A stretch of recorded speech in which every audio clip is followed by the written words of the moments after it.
Hey you all, it's Charlie with Merrill Performance. I wanted to talk today about opening the anterior hip and freeing mobility in the anterior hip because it's such an important part of what sometimes drives low back problems, knee pain, and really even calf and foot problems in plantar fasciitis. This is such a missed variable when it comes to helping people manage this stuff. I've been talking on this channel so much about the mind, the brain, the psychology of pain, the psychosocial considerations, but I don't want to neglect the body piece because mobility and stability are a really important part of what help people feel better, move past pain, and get back to doing what they love. So I wanted to share this little tip that my client this morning and I created sort of out of necessity, because a lot of the standard stretches that you see, whether it's the couch stretch or sort of these kneeling hip stretches, or a lot of people in yoga will do, warrior postures. A lot of those things miss what we're really trying to do, which is to get at the tissue in the front of the hip. So this was just a sort of a creative strategy that I think allows us to use actually the test-retest position to help improve length. So first let me show you what we call the Thomas test. This is what I use in the clinic to help give people a sense for what tissue needs to be lengthened. So what I'll have people do is I'll have them grab one knee, bring it up to their chest, not so far that their back is rounding, but just to the point where it sort of is going to help stabilize the position of the low back so it doesn't get too archy. Then they're going to lie down on the edge of a table or at the top of their stairs so that the other leg, the leg we're testing, is just hanging out kind of out in space. Okay, I'm not pulling this knee so far that my tailbone's coming up, but just that my low back kind of stays just gently flat into the table. Once I get there, I'm looking to see where this leg hangs. Now there are three tissues that could potentially be short here. The first one that we commonly see is the TFL and the IT band. And what we see is that leg will spring to the outside. It won't stay in line with the body because there's so much tension in the TFL muscle and the IT band as it travels down the side of the leg. So if you find that your leg is springing to the outside, that's something we need to address. The second tissue is the front of the hip joint. And what we see in that case is that the hip stays up off the table. It can't drop parallel with the table or the floor. And so we know that there's stiffness in the anterior hip joint that we need to address. In other people, their knee will stay straighter. It won't be able to bend to 90 degrees, and they'll kind of be stuck like this. That tells us that the long quad, which goes from the pelvis down all the way to the knee, to the kneecap, is short. And in some people, they have a combination of two or even three of these things where the leg will be sometimes clear up here, IT band short, hip is short, quad is short, and I'm really trying to get them down into this position ultimately.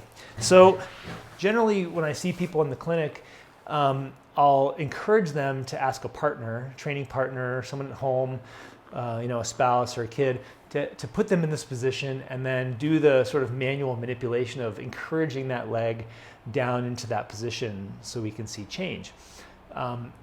If we don't have that available, then we're left with some of these other stretches that I think sometimes are substandard.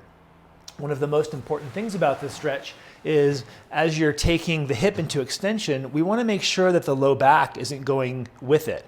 And we see that shortness in this part of the hip can have a really negative effect on the low back, which, as I said, can cause some low back discomfort, but also manifest downstream into the rest of the system as sometimes knee or calf or foot pain.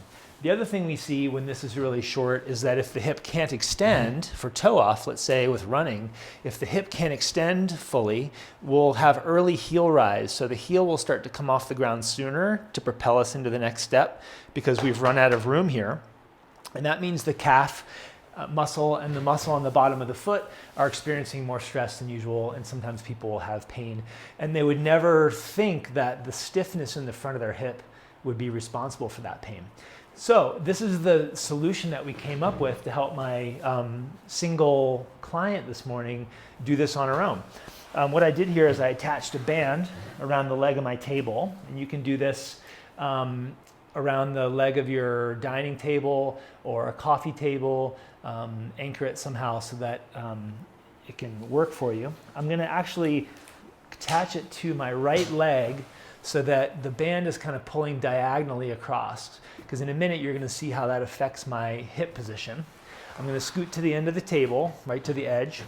And just like the test, I'm going to grab my other knee and I'm going to lie back, making sure that the band doesn't kind of pull me too much with it. My table's a bit slippery, but you get the idea. So what the band is doing is it's pulling my knee inward so that I'm getting the stretch down the side of my leg.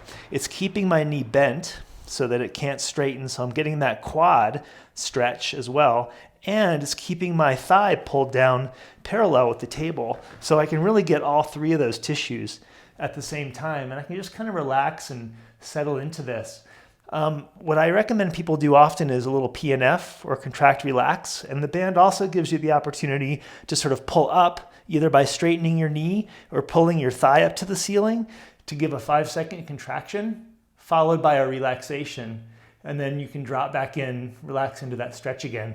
You might repeat that 3-4 times, 5-second hold, then relax and take up the slack. And what you should see over time is that all three of these tissues, regardless of which one is tight, will start to lengthen out. You might need to spend a couple minutes in this position each day, and it's important that you're consistent over time so that you can really see change. I'd encourage you to take a photo or just make a note of how it looks before, and then after you do this for a week or two, do a recheck and see in that same Thomas test position, do you feel like you have more flexibility without that band? Is that leg kind of falling into a different position than it was in before?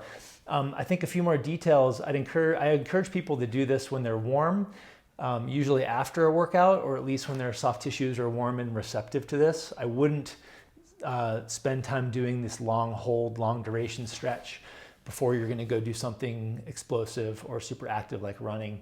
But be consistent for a week or two and see how much this changes. One of the things that people love about stretching this tissue and improving the mobility of this tissue is they find really quickly it gives them relief of their low back pain, their knee pain, or their calf and foot pain. I mean, it can be, within 5 minutes, you have a lot of relief in these areas.